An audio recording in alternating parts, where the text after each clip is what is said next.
Hello guys, welcome to your YouTube channel pupil teacher. तो आप सभी को पता है कि हम एचपी टैट की प्रेपरेशन कर रहे हैं और एचपी जेबीटी टैट की प्रेपरेशन के रिगार्डिंग हमने एक न्यू बैच को ओपन किया है जिसमें कि आपके ऑनलाइन क्लासेस गूगल मीट पर होगी। नोट्स आपको प्रोवाइड किए जाएंगे और टोटल जो फीस आपकी रहेगी वो सिर्फ 400 है। ये आपकी 3 मंथ्स की फ़ीस है। साथ ही साथ रिवीजन क्लासेस आपको देगी, रिकॉर्डेड क्लासेस, डेली टेस्टेस हो गए। बाकी मेरा व्हाट्सएप नंबर आपको स्क्रीन पे दिख रहा है, आप इस पे मुझे पर्सनली मैसेज कर सकते हो अगर आपको बैच के रिगार्डिंग कोई भी डाउट है। और आपकी जो ऑनलाइन क्लासेस स्टार्ट हो रही है वो 1 अप्रैल से हो रही है, तो अपने सीट्स आप हो सके जितना जल्दी बुक करवा लेना। तो फिलहाल आज की वीडियो में हम बात करेंगे इंग्लिश के टॉप मोस्ट इंपॉर्टेंट क्वेश्चन जो कि आपका बहुत रिपीटेड थे, हर एक टैट में पूछे गए थे आपका, चाहे जेबीटी टैट की बात करें चाहे टीजीटी टैट की बात करें। तो क्वेश्चन नंबर 1 है हमारा, the superlative degree of well is. जो हमारे पास वेल है इसकी सुपरलेटिव डिग्री आखिर क्या होगी, क्योंकि जो सुपरलेटिव डिग्रीज होती है इसके रिगार्डिंग आपके पास क्वेश्चन पूछते जाते हैं। तो यहाँ पे आपका ऑप्शन जो सी है बेस्ट है, बिल्कुल सही है। जो वेल है इसकी सुपरलेटिव डिग्री आपके पास बेस्ट होगी, option number C. Next question की अगर हम बात करते हैं, क्वेश्चन है हमारे पास, choose the correct determiner from the given option. तो यहाँ पे हमें डिटर्मिनर को चूज करना है। तो क्वेश्चन आपके पास है, my grand mother can not read और राइट। जो मेरी ग्रैंड मदर है ना तो वो लिख सकते हैं ना ही वो रीड कर सकते हैं। और नेक्स्ट आपके पास, she has dash knowledge of words. तो यहाँ पे शी हैज़ के बाद आखिर कौन सा डिटर्मिनर यूज़ होगा। अगर हम नॉलेज की बात करते हैं, जो आपका ज्ञान होता है, ये आपके पास एक अनकाउंटेबल नाउन है। किसी भी पर्सन की नॉलेज को आप काउंट नहीं कर सकते हो। और अगर हम अनकाउंटेबल नाउन की बात करें तो अनकाउंटेबल नाउन के साथ जैसे कि अ लिटल, द लिटल और लिटल, इन तीनों का यूज़ होता है। अगर हमारे पास कहीं पे भी अनकाउंटेबल नाउन होता है उसके साथ हम अ लिटल का यूज़ भी करते हैं, द लिटल का यूज़ भी करते हैं और लिटल का यूज़ भी करते हैं। बट जो ऑप्शन डी है फ्यू, इसका यूज़ नहीं होगा यहाँ पर, क्योंकि आपके पास जो फ्यू का यूज़ होता है वो आपके पास काउंटेबल चीज़ों के साथ होता है। तो यहाँ पे अगर हम बात करें, she has dash knowledge of word, तो यहाँ पे जो आपका डिटर्मिनर यूज़ होगा वो होगा यहाँ पर little. She has little knowledge of words, क्योंकि जब भी आपके पास जैसे कि नॉलेज हो गया, टाइम हो गया, मनी हो गया, अगर वो प्रॉपरली बताया गया डिटेल्ड क्वेश्चन होगा तो हम वहाँ पे लिटल का यूज़ करते हैं। अगर आपके पास इनकम्प्लीट होता है, इन डिटेल्ड होता है, तो वहाँ पे हम अ लिटल का यूज़ करते हैं। बाकी इनका जो प्रॉपर रूल है उसके बारे में हम ऑनलाइन क्लासेस में बात कर लेंगे। तो जितना जल्दी हो सके अपनी ऑनलाइन की क्लासेस की जो बुकिंग है उससे करवा लेना, वरना आपका जो सिलेबस है वो स्किप हो भी सकता है।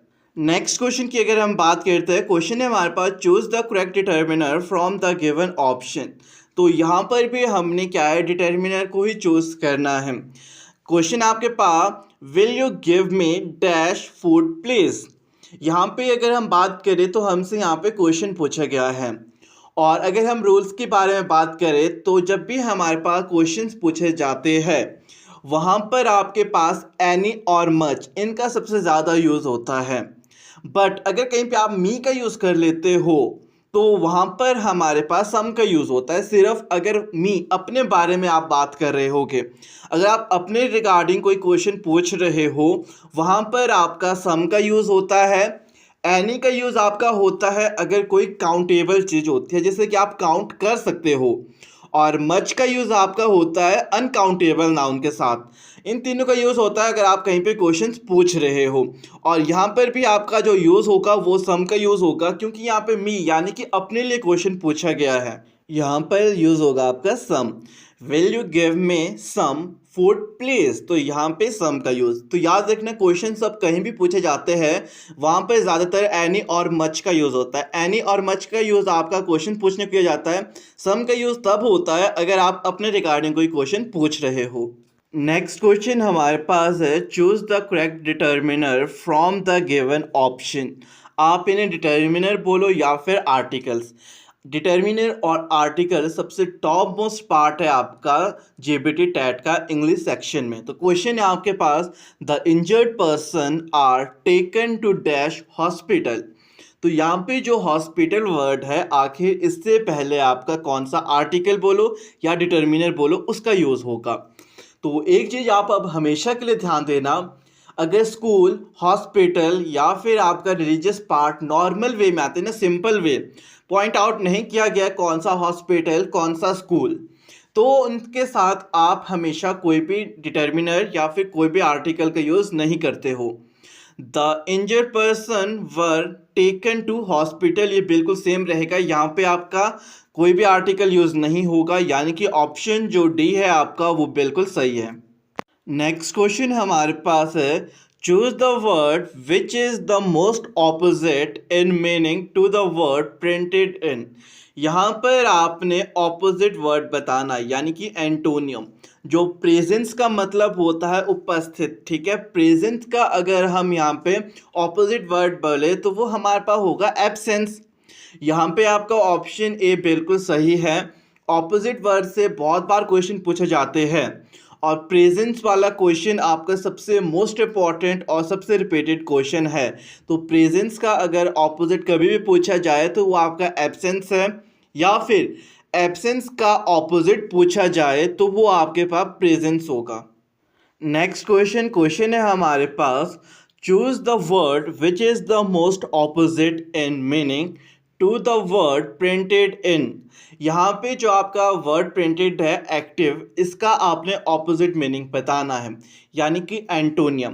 कई बार आपके पास एंटोनियम यूज़ किया जाता है, कई बार ऑपोजिट मीनिंग, तो कभी भी कंफ्यूज नहीं होना। अगर एंटोनियम है तो उसका मतलब भी ऑपोजिट मीनिंग है। तो यहाँ पे अगर हम एक्टिव की बात करें तो इसका जो आपका ऑपोजिट रहेगा, या तो वो आपके पास पैसिव होता है या तो आपके पास लेज़ी होना। तो यहाँ पे आपका ऑप्शन डी बिल्कुल सही है, लेज़ी। एक्टिव का जो ऑपोजिट मीनिंग है वो लेज़ी है। या अगर आपको कभी लेज़ी वर्ड ना दिखे, वहाँ पर पैसिव ही दिखे, तो पैसिव आपका बिल्कुल सही है। अगर लेज़ी का आपके पास ऑपोजिट मीनिंग पूछा जाता है तो वो भी हमारे पास एक्टिव है। और अगर कभी आपके पास पैसिव का ऑपोजिट मीनिंग पूछा जाए वो भी हमारे पास एक्टिव है। तो ये वाला क्वेश्चन भी आपका टॉप मोस्ट इम्पॉर्टेंट था, रिपीटेड था आपके पास ऑपोजिट मीनिंग से। इसीलिए आज की वीडियो में जितने भी सारे क्वेश्चन हैं हमारे, सब टॉप मोस्ट है, सबसे रिपीटेड क्वेश्चन है। और मैं कोशिश कर रहा हूँ जितने भी यहाँ पे रूल्स है आपके, उन सबको कराने की कोशिश, ताकि कि आपको और इजीली हो जाए अपने टैट के एग्ज़ाम के लिए। नेक्स्ट क्वेश्चन हमारे पास है, choose the correct form of voice. तो यहाँ पे हमारे पास वॉइस के करेक्ट फॉर्म को चूज करना है। क्वेश्चन है आपके पास, राम वॉज ईटिंग एप्पल्स। तो अगर हम पूरा सेंटेंस पढ़े तो ये हमारे पास दिया हुआ है पास्ट टेंस में, वॉज का यूज़ हुआ है, क्योंकि वॉज वर्ड का अगर यूज़ होता है हमारा सेंटेंस हमेशा पास्ट में होता है। तो राम वॉज ईटिंग एप्पल्स, तो हमारे पास रूल है, अगर आपके पास वॉज के साथ आईएनजी का यूज़ होता है या फिर वर के साथ आईएनजी का यूज़ होता है, जैसे कि was eating, was writing, were eating, were writing, तो सबसे पहले हमने हमेशा अपने ऑप्शंस में फाइंड आउट करना है कि आखिर वहाँ पे वॉज बीइंग या फिर वर बीइंग का यूज़ कहाँ हुआ है। अगर हम यहाँ देखें तो एक लौता हमारे पास ऑप्शन है, ऑप्शन नंबर सी, जहाँ पर वर बीइंग का यूज़ हुआ है। वॉज बीइंग का यूज़ होता अगर आपके पास सिंगुलर होता, यहाँ पे अगर दिया गया होता राम वॉज ईटिंग एप्पल, तो यहाँ पे वॉज बीइंग का यूज़ होता। यहाँ पर है राम वॉज ईटिंग एप्पल्स, यानी कि प्लूरल है। जब प्लूरल होता है वहाँ पर हम वर का यूज़ करते हैं। तो यहाँ पे आपका ऑप्शन सी बिल्कुल सही है, apples were being eaten by Ram. और वॉइस में हमेशा आपके पास जब भी चेंज होएगा एक्टिव से पैसिव में, वहाँ पर वर्ब की थर्ड फॉर्म यूज़ होती है, यानी कि जो ईटिंग है वो सेम नहीं रहेगा, वहाँ पे आपके पास वर्ब की थर्ड फॉर्म यूज़ होगी। तो अब कभी भी आपको क्वेश्चन में वॉज के साथ आईएनजी दिखे या फिर वर के साथ आईएनजी दिखे, तो आप अपने ऑप्शन में या तो वर्बिंग को फाइंड आउट करोगे या तो वॉज बीइंग को। वॉज बीइंग का यूज़ होगा अगर आपके पास वहाँ पे सिंगुलर दिया होगा नाउन, अगर वहाँ पे नाउन आपका प्लूरल फॉर्म में होगा तो वहाँ पे वर्बिंग का यूज़ होगा। नेक्स्ट क्वेश्चन हमारे पास है, choose the correct form of voice. तो ये वाला क्वेश्चन भी हमारे पास वॉइस से पूछा गया है। क्वेश्चन है हमारे पास, ही रीड्स अ न्यूज़पेपर। तो अगर हम इस पूरे सेंटेंस को पढ़े, ही रीड्स अ न्यूज़पेपर, तो ये हमारे पास प्रेजेंट टेंस में दिया है। आप प्रेजेंट टेंस की पहचान करोगे, जो आपके पास जैसे कि वर्ब होगा उसमें या तो एस या तो ई एस का यूज़ होगा। जैसे कि यहाँ पे वर्ब आपके पास रीड था, तो यहाँ पे एस का यूज़ है रीड्स, या तो ई एस का यूज़ होता है। अगर आपके पास वर्ब में कहीं पे भी एस और ई एस लगा होगा तो वो आपका प्रेजेंट टेंस होगा। और प्रेजेंट टेंस में हम यूज़ करते हैं इज एम आर का।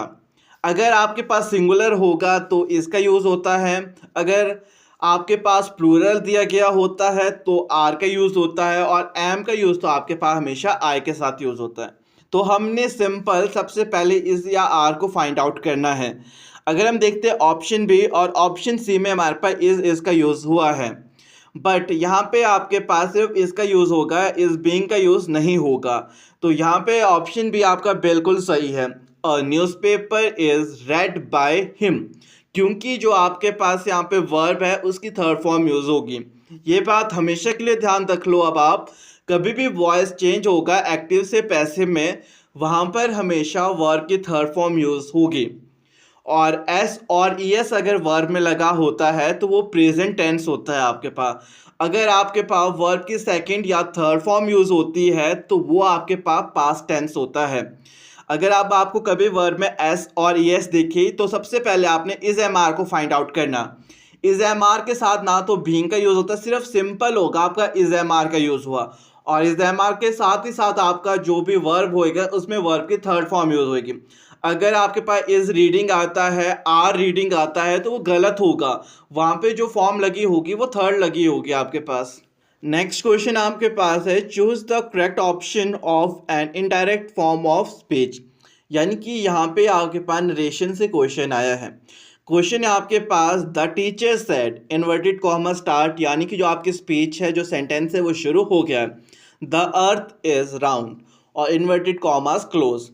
तो अगर हम स्पीच को देखें यहाँ पे, द अर्थ इज राउंड, ये एक प्रकार का क्या है, हमारे पास ट्रुथ है, रियलिटी है। जो अर्थ है वो क्या है, राउंड है।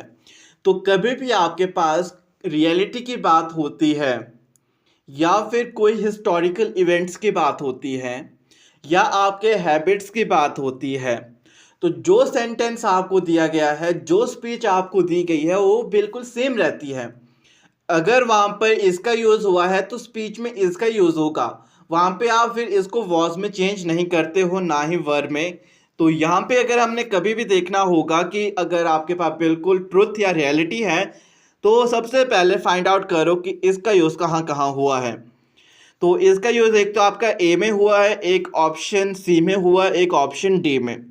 अब देखो स्टार्टिंग हुई आपके पास द टीचर सेड, और जो सेड होता है वो आपका चेंज होता है सेड दैट में।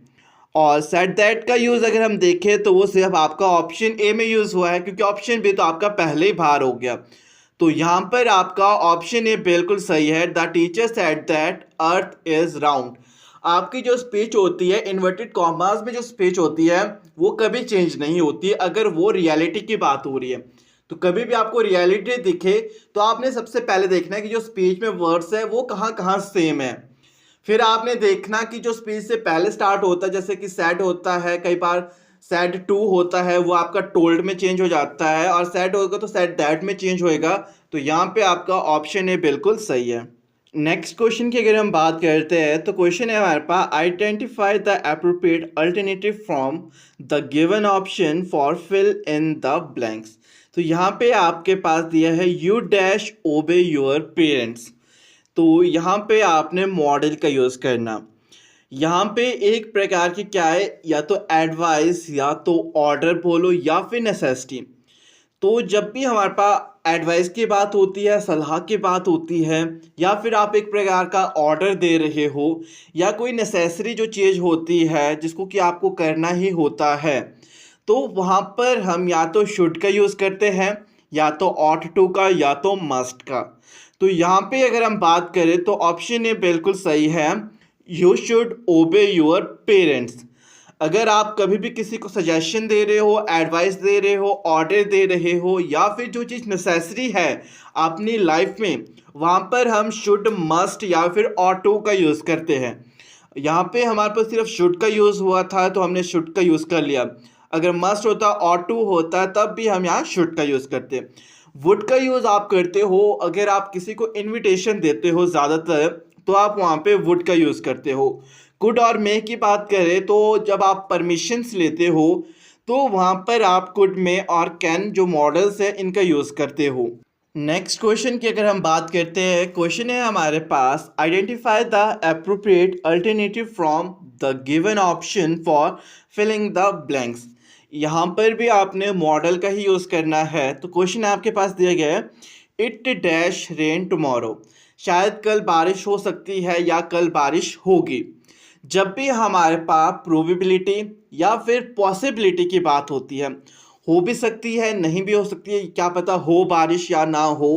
तो अगर कभी भी प्रोबेबिलिटी या फिर पॉसिबिलिटी की बात होती है तो वहाँ पर हम चार मॉडल का यूज़ करते हैं, मे, माइट, कुड, कैन। इन चार का यूज़ होता है हमारे पास, मे, माइट, कुड, कैन। अगर हमारे पास जो संभावना होती है वो ज़्यादा होती है, यानी कि अगर प्रोबेबिलिटी ज़्यादा होती है तो हम मे का यूज़ करते हैं। अगर आपके पास प्रोबेबिलिटी कम होती है तो वह माइट का यूज़ करते हैं। यहाँ पे आपका यूज़ होगा मे, इट मे रेन टुमारो, क्योंकि यहाँ पे जो प्रोबेबिलिटी है वो बहुत ज़्यादा है कि शायद कल बारिश हो सकती है। क्योंकि हो सकता है या तो किसी ने इंटरनेट पे देखा हो, सर्च किया हो, या फिर जो आपका वेदर है उसको देख के आपको ऐसा लग रहा हो कल बारिश होगी। तो यहाँ पर जो प्रोबेबिलिटी या पॉसिबिलिटी की बात करें वो ज़्यादा थी। जहाँ पर आपको प्रोबेबिलिटी या फिर पॉसिबिलिटी लगे कि ज़्यादा है तो वहाँ पे मे का यूज़ होता है। जहाँ पर आपकी प्रोबेबिलिटी और पॉसिबिलिटी कम हो वहाँ पर माइट का यूज़ होता है। और साथ ही साथ जो कुड और कैन है, इसका यूज़ भी आपका जब प्रोबेबिलिटी या फिर पॉसिबिलिटी की बात हो तो यूज़ होता है। बट हो सके तो ज़्यादा प्रेफरेंस हमेशा मे को दी जाती है प्रोबेबिलिटी वाले सेक्शन में। नेक्स्ट क्वेश्चन है हमारे पास, सबसे रिपीटेड, और जितनी बार भी आप देखोगे क्वेश्चन पेपर, कहीं ना कहीं किसी न किसी क्वेश्चन पेपर में आपको ये क्वेश्चन देखने को मिलेगा। क्वेश्चन है आपके पास, identify the appropriate alternative from the given option for filling the blanks. यहाँ पर भी आपने मॉडल का ही यूज़ करना है। तो अगर क्वेश्चन की बात करें, क्वेश्चन है आपके पास, वी डैश ऑल डाई।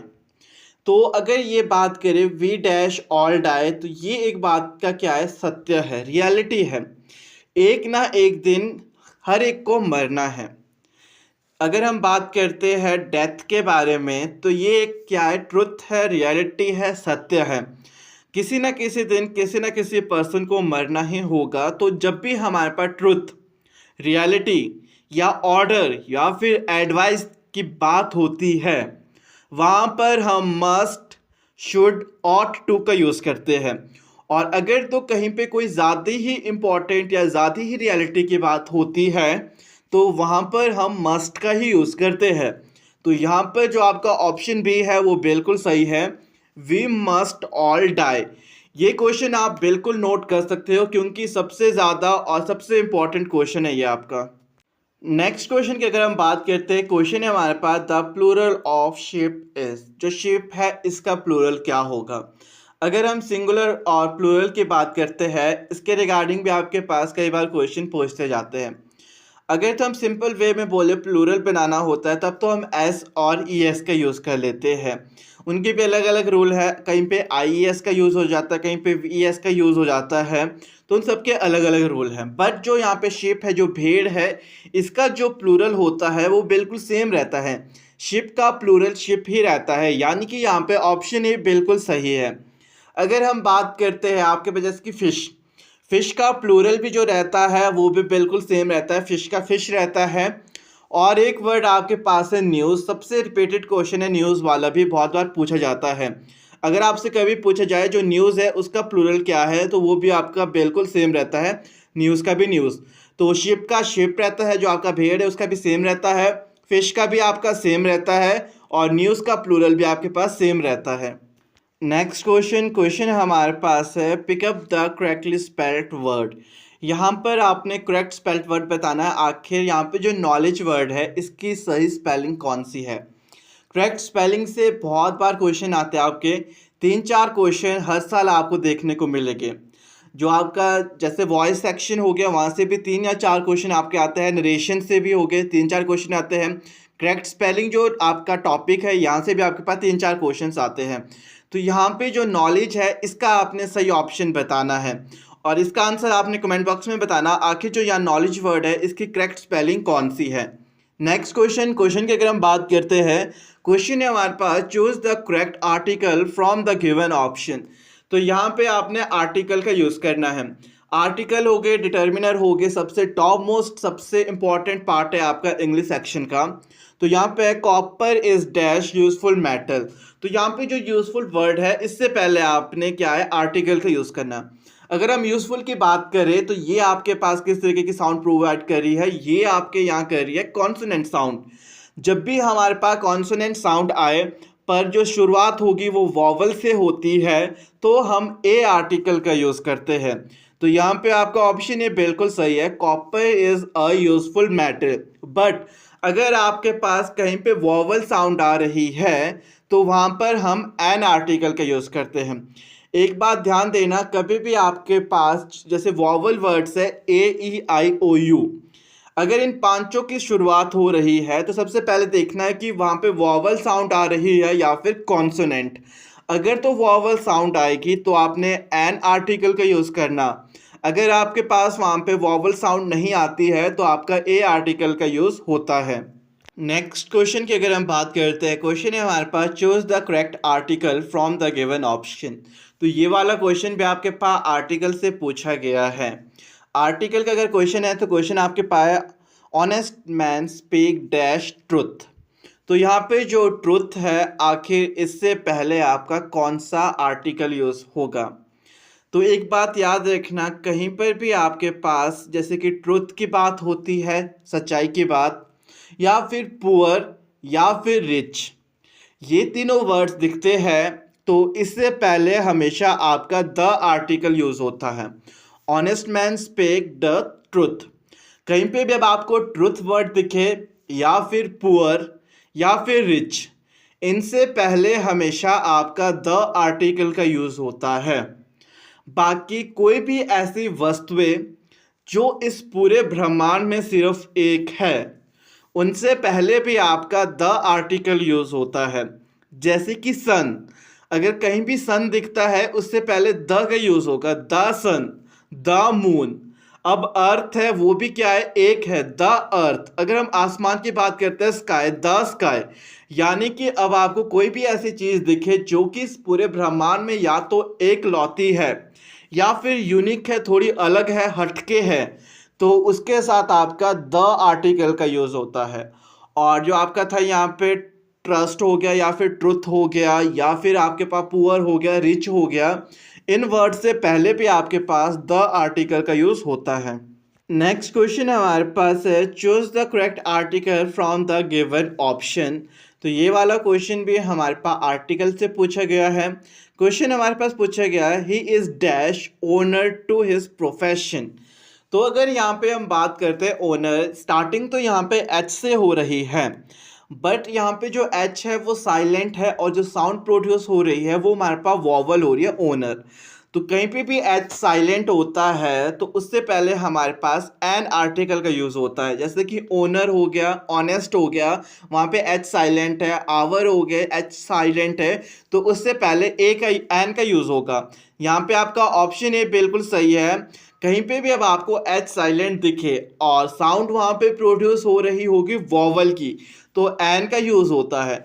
अगर आपके पास स्टार्टिंग हो रही है वॉवल वर्ड से बट जो साउंड प्रोड्यूस हो रही है आपके पास वो हो रही है कॉन्सोनेंट, जैसे कि यूनिवर्सिटी। सबसे रिपीटेड क्वेश्चन है आपका यूनिवर्सिटी, तो यूनिवर्सिटी से पहले आपका ए आर्टिकल यूज़ होता है। बेशक जो हमारे पास यहाँ पे स्टार्टिंग हो रही है लेटर की, वर्ड की, वो यू से हो रही है यूनिवर्सिटी, बट जो साउंड आ रही है वो हमारे पास यूनिवर्सिटी यानी कि कॉन्सोनेंट साउंड आ रही है। तो यहाँ पे जो आपका यूज़ होता है यूनिवर्सिटी से पहले वो आपका ए आर्टिकल यूज़ होता है। नेक्स्ट क्वेश्चन है हमारे पास आया है मॉडल से choose the most suitable models. तो यहाँ पे आपने एक मोस्ट सुटेबल मॉडल का यूज़ करना है। तो मॉडल से जो क्वेश्चन है dash you have a very happy married life. अगर आप यहाँ देखते हो तो क्वेश्चन क्या पूछेगा आपके पास, dash you have a very happy married life. यानी कि जो ये आपके पास सेंटेंस है यहाँ पे आप किसी के लिए प्रे या फिर विश कर रहे हो, ठीक है। जब भी आप किसी के प्रति या तो प्रे करते हो या किसी को विश करते हो तो वहाँ पर हम हमेशा मे का यूज़ करते हैं। जैसे कि may God bless you, may he live long, may she live long. तो यहाँ पर आप क्या है, किसी के लिए विश कर रहे हो, ठीक है। तो यहाँ पर भी आप क्या यूज़ करोगे, मे का। May you have a very happy married life. तो यहाँ पे जो यूज़ होगा ऑप्शन डी, मे का यूज़ होगा। तो ध्यान देना, कभी भी आप किसी को विश करते हो या फिर किसी के लिए प्रे मांगते हो तो वहाँ पर आपका मे का यूज़ होता है। माइट का यूज़ आपका प्रोबेबिलिटी या फिर पॉसिबिलिटी की बात होती है, वहाँ पे यूज़ होता है। विल का यूज़ आपका होता है अगर आप कहीं पर अपने फ्यूचर प्लानिंग कर रहे हो। अगर आप फ्यूचर के बारे में बात कर रहे हो, कल हम शिमला जाएंगे, दिल्ली जाएंगे, तो वहाँ पर हम विल का यूज़ करते हैं अगर आप फ्यूचर के बारे में बातें कर रहे हो। नेक्स्ट क्वेश्चन आपके पास फिर से आया है, choose the most suitable model. तो यहाँ पर भी हमने क्या है, मॉडल का यूज़ करना। क्वेश्चन हमारे पास मॉडल्स आया है, you dash B careful about your health. तुम्हें अपने हेल्थ के प्रति केयरफुल होना होगा। तो ये बात की अगर हम बात करते हैं तो ये बात एक एडवाइस या फिर रिक्वेस्ट या फिर ऑर्डर या फिर आप बोल सकते हो रियलिटी है। हर एक पर्सन को अपनी हेल्थ के प्रति केयरफुल होना बहुत इंपॉर्टेंट बात है। तो जब भी हमारे पास कोई ऐसी चीज़ होती है जो सबसे इम्पॉर्टेंट होती है, रियलिटी होती है, एक हमारी ज़िंदगी का पार्ट होता है, तो हम वहाँ पे मस्ट का यूज़ करते हैं। तो यहाँ पर भी हमारा मस्ट का यूज़ होगा, यानी कि ऑप्शन से आपका बिल्कुल सही है, you must be careful about your health, या फिर you must tell the truth. तुम्हें अपने ज़िंदगी में क्या है, सदैव सच बोलना चाहिए। जो सच बोलने वाली बात है ये भी हर एक के लिए लागू होती है कि हमें अपनी पूरी लाइफ में सच बोलना चाहिए। नेक्स्ट क्वेश्चन की अगर हम बात करते हैं, क्वेश्चन हमारे पास है, choose the most appropriate preposition out of the given choice. तो प्रेपोजिशन भी एक सबसे मोस्ट इंपॉर्टेंट पार्ट है आपका इंग्लिश सेक्शन का। यहाँ से भी आपके पास हर साल 3-4 क्वेश्चन देखने को मिलेंगे। नेक्स्ट अगर क्वेश्चन की बात करते हैं, क्वेश्चन है, he is not aware dash his mistake. वो अपने मिस्टेक के प्रति अवेयर नहीं था। तो अवेयर के साथ एक फिक्स जो प्रेपोजिशन होता है वो ऑफ का यूज़ होता है। अगर अवेयर के बाद ब्लैंक है और ब्लैंक के बाद किसी भी पर्सन की बात हो रही है, जैसे कि हिज हर की बात हो रही है, तो आपका ऑफ का यूज़ होता है अवेयर के साथ। तो ऑप्शन डी बिल्कुल सही है, he is not aware of his mistake. Next question की अगर हम बात करते हैं, क्वेश्चन है आपके पास, choose the most appropriate preposition out of the given choice. तो ये वाला क्वेश्चन भी आपके पास प्रेपोजिशन से पूछा गया है। क्वेश्चन यहाँ पे आया है, he is not eligible dash this post. तो यहाँ पे जो एलिजिबल वर्ड है इसके साथ एक फिक्स जो प्रेपोजिशन यूज़ होता है, for. He is not eligible for this post. तो यहाँ पे आपका ऑप्शन भी बिल्कुल सही है, जैसे कि he is eligible for tat, he is eligible for commission. तो एलिजिबल जो वर्ड है इसके साथ आपका जो यूज़ होता है फिक्स प्रेपोजिशन, वो फॉर होता है।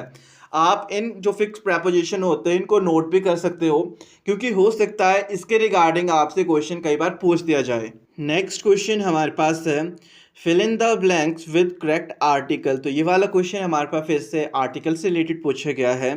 क्वेश्चन आपके पास आया है, he is not dash honourable man. अगर हम यहाँ पे बात करते हैं ऑनरेबल, तो यहाँ पे हमारा जो एच है वो साइलेंट है, और यहाँ पे जो स्टार्टिंग हो रही है वो हमारी वॉवल साउंड आ रही है, ऑनरेबल मैन। तो यहाँ पे भी हमारा जो आर्टिकल यूज़ होगा वो होगा एन। तो ऑप्शन सी आपका यहाँ पे बिल्कुल सही है, he is not an honourable man. ध्यान देना, कभी भी आपके पास एच साइलेंट होता है तो एन का यूज़, अगर वॉवल साउंड आती है तब भी आपका वहाँ पे एन का यूज़ होता है। नेक्स्ट क्वेश्चन हमारे पास है, fill in the blanks with correct preposition to make sentence meaningful. तो यहाँ पे हमने एक करेक्ट प्रेपोजिशन का यूज़ करना है जो कि आपके सेंटेंस को एक मीनिंगफुल बना ले। क्वेश्चन आपके पास प्रेपोजिशन से आया है, he is not afraid dash you. ये आपका एक फिक्स प्रेपोजिशन है जो अफ्रेड वर्ड है, इसके बाद हमेशा आपका ऑफ का यूज़ होता है। जब भी डर के बारे में बात होएगी तो उसके साथ आपका ऑफ का यूज़ होता है। He is not afraid of you, यानी कि ऑप्शन सी, अफ्रेड ऑफ हो गया, फियर ऑफ हो गया, स्क्रेड ऑफ। जैसे कि आपका फियर ऑफ ये भी डर से रिलेटेड है, अफ्रेड ऑफ ये भी आपके पास डर से रिलेटेड है। तो अफ्रेड या फिर आपके पास फियर के बारे में बात हुई तो उसके बाद हमेशा ऑफ प्रेपोजिशन का यूज़ होता है। और एक वर्ड है आपके पास काइंड। जब आप प्रकारों के बारे में बात करते हैं तो काइंड्स ऑफ या फिर टाइप्स ऑफ, ये दो वर्ड्स भी है जिसके साथ भी ऑफ प्रेपोजिशन का यूज़ होता है। नेक्स्ट क्वेश्चन हमारे पास है dash earth moves round the sun. तो यहाँ पर आपने आर्टिकल का यूज़ करना है। तो जब भी हमारे पास कोई भी ऐसी यूनिक चीज़ जो कि इस पूरे ब्रह्मांड में सिर्फ एक मात्र है, उससे पहले आपका द आर्टिकल का यूज़ होता है। Dash earth moves round the sun, यानी कि जो अर्थ है वो क्या है, पूरे ब्रह्मांड में सिर्फ एक है। तो अर्थ से पहले आपका यूज़ होगा द आर्टिकल का। The earth moves round the sun, यानी कि ऑप्शन सी। अगर मून होता, स्काई होता, वो भी हमारे पास एक है, उनसे पहले भी आपका द का यूज़ होता। तो यहाँ ऑप्शन सी आपका बिल्कुल सही है। और अगर कभी किसी प्रॉपर प्लेस का नेम आता है, उनसे पहले भी आपका द आर्टिकल का यूज़ होता है। या फिर आपके पास किसी प्रॉपर बुक का नाम आता है, जैसे कि रामायणा होगी, the Ramayana, the Bible, the Gita, तो इनसे पहले भी द का यूज़ होता है। यानी कि अगर किसी बुक का प्रॉपर नेम, तभी आप द आर्टिकल का यूज़ करते हो, या किसी प्लेस का प्रॉपर नेम आता है तब भी आप द आर्टिकल का यूज़ करते हो। तो आज की वीडियो में तो फिलहाल बस इतना ही। आई होप कि आज की वीडियो आप सबके लिए हेल्पफुल रही होगी।